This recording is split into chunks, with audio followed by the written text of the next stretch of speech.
Hello everyone, আসসালামু আলাইকুম।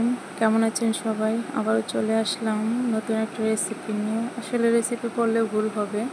তেলাকুচ পাতা দিয়ে শিং মাছের ঝোল রান্না করব আজকে। তো আমি এখানে পেঁয়াজ আর তেল দিয়ে একটু ভেজে নিব। হালকা করে ভাজার পরে আমি এখানে 1 চামচ আদা রসুন বাটা দিয়ে দিচ্ছি। আদা রসুনের কাঁচা গন্ধটা না যাওয়া পর্যন্ত একটু ভেজে নিয়ে সামান্য পরিমাণ পানি অ্যাড করে দিব।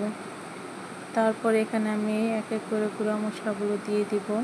আমি হলুদের গুঁড়ো দিলাম, তারপরে দিলাম হচ্ছে মরিচের গুঁড়ো। এগুলো দিয়ে একটু নাড়াচাড়া করে তারপরে এখানে আমি 1 চামচের মতো লবণ দিচ্ছি। তো আমি আমার আন্দাজ মতো এই মশলাটা দিয়ে দিলাম। আপনারা যে যতটুকু মশলা খাবেন ঠিক ততটুকুই নিয়ে নেবেন।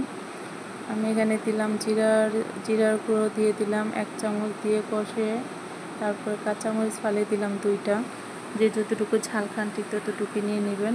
তো ধুয়ে রাখা শিং মাছগুলো দিয়ে দিলাম, সাথে ছোটো একটা আলু ঝুরি করে দিয়ে দিয়েছি, কারণ আমার আলুটা ভালো লাগে। আলুটা না থাকলে মানে পরিপূর্ণ মনে হয় না তরকারিটা। তো আমি এখানে কিছুক্ষণ ঢাকনা দিয়ে কষিয়ে নেব।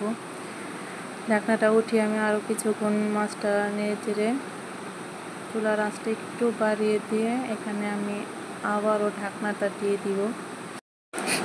নেক্সট টাইম ঢাকনাটা উঠিয়ে নিব। উঠিয়ে নেওয়ার পরে আরেকটু করে নাড়াচাড়া করে নিব। তো এখানে পানিটা প্রায় শুকিয়ে আসছে। তো শুকানোর পরে আমি এখানে আবার একটু করে পানি অ্যাড করে দিচ্ছি। এটা হচ্ছে যে ঝোলের জন্য দিচ্ছি। এখানে একটু করে পানি অ্যাড করে দিলাম। তো ঝোলটা যখন বলক আসবে, বলক আসার পর চুলার আঁচটা একটু কমিয়ে একটু ঢাকনা দিয়ে ঢেকে রাখবো।